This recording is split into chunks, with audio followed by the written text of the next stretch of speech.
Class 7th, adjacent angles and linear pair. In figure 1 we have two angles, angle AOB and angle BOC. यहाँ पर figure में हमें दो angles given है.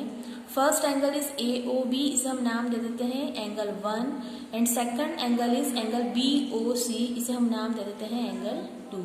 यहाँ एंगल 1 और एंगल 2 दोनों ही एडजेसेंट एंगल्स कहलाएंगे. अब ये दोनों एडजेसेंट एंगल्स क्यों कहलाएंगे? क्योंकि इनमें कुछ फीचर्स सेटिस्फाइड होते हैं. अब वो कौन से फीचर्स हैं जिनके कारण हमने एंगल 1 और एंगल 2 को एडजेसेंट एंगल्स कहा, उन फीचर्स को हम देखते हैं. Point first, they have a common vertex. दोनों ही एंगल्स का एक कॉमन वर्टेक्स है which is O.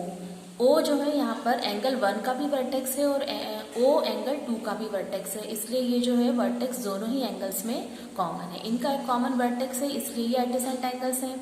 They have a common arm. दोनों ही एंगल्स की एक कॉमन आर्म है OB. OB is a common arm in both angles. Third, there interiors have no common point in common.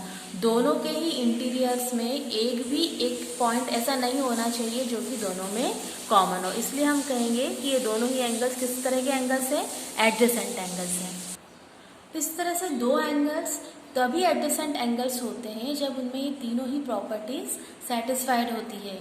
They have a common vertex, उसमें एक common vertex होना चाहिए दोनों ही एंगल्स का. दे हैव अ कॉमन आर्म, उन दोनों की एक आर्म ऐसी होनी चाहिए जो दोनों ही एंगल्स में कॉमन हो. Their interior have no point in common, उनके इंटीरियर में एक भी ऐसा पॉइंट नहीं होना चाहिए जो कि कॉमन हो. जैसे हमने एंगल 1 में कुछ पॉइंट्स लिए तो ये पॉइंट्स एंगल 2 में नहीं आ रहे हैं. इस तरीके से एंगल 2 में यदि हम कुछ पॉइंट्स लेंगे तो ये पॉइंट्स एंगल 1 में नहीं आ रहे हैं.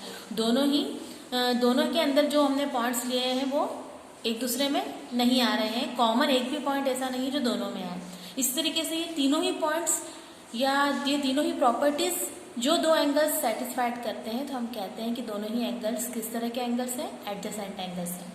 नेक्स्ट है लीनियर पेयर. अब देखिए लीनियर पेयर क्या होता है. यहाँ पर एक फिगर दिया हुआ है. इस फिगर में भी हमें दो एंगल्स दिख रहे हैं, एंगल 1 एंड एंगल 2. जैसा कि हमने ऊपर देखा कि ये दोनों ही एंगल्स किस तरह के एंगल्स हैं? एडजेसेंट एंगल्स हैं. क्यों हैं? क्योंकि यहाँ पर एक कॉमन वर्टेक्स है दोनों का O एंगल 1 का भी वर्टेक्स है और O एंगल 2 का भी वर्टेक्स है. इस तरीके से उसमें कॉमन आर्म भी आ रही है OC is a common arm of both angles. और दोनों के ही इंटीरियर में एक भी ऐसा पॉइंट नहीं है जो कि कॉमन हो. इस तरीके से ये जो है एक एडजेसेंट एंगल्स का पेयर बन गया है. अब ये एडजेसेंट एंगल्स लीनियर पेयर होंगे. क्यों होंगे? क्योंकि इनकी जो नॉन कॉमन आर्म्स है, OC is a common arm but non common arms are OB and OA. ये दोनों ही एंगल्स की नॉन कॉमन आर्म्स है या ऐसी आर्म्स है जो कि दोनों ही एंगल्स में कॉमन नहीं है. OA एंगल 1 का पार्ट है और OB एंगल 2 का पार्ट है. नॉन कॉमन आर्म्स हो जाएंगी OA एंड OB.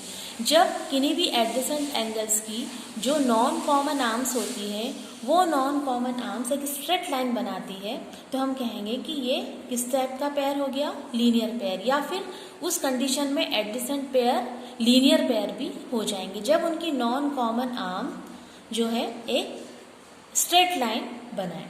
या फिर हम कह सकते हैं कि the sum of linear pair of angle is always 180 degree. The sum of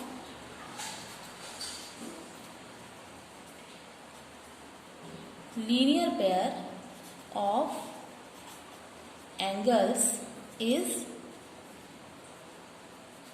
always 180 degree. जब उनकी नॉन कॉमन आर्म्स एक स्ट्रेट लाइन बनाएंगी तब क्या होगा? जब दोनों ही एंगल्स का सम 180 डिग्री हो जाएगा.